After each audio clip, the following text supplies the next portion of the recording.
Gurliv Singh has worked multiple jobs since moving from India to Canada in 2019, picking up extra shifts when he could.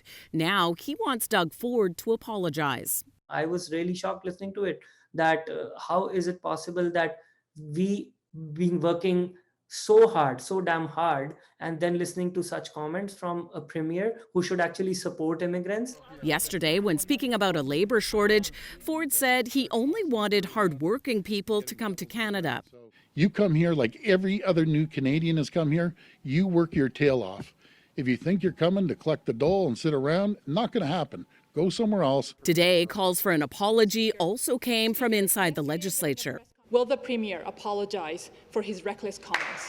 But the Premier says he has nothing to be sorry about. I am pro-immigration. I have been pro-immigration from day one. Ford says he's hearing messages from immigrants backing him. I'll tell you how Ford Nation was created.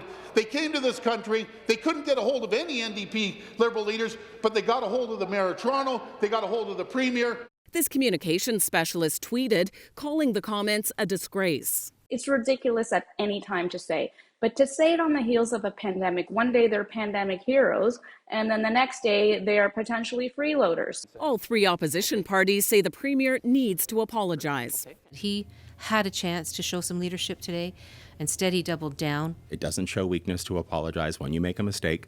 I think it actually shows strength. Imagine a child of new Canadians hearing their premier suggesting that they or their parents, family don't work hard. Like, that's just the wrong message to send. For Gurliv Singh, an expectation of working hard wasn't what he needed to hear from the Premier. He says it's the norm for himself and his community. Lorenda Radicop, CBC News, Toronto.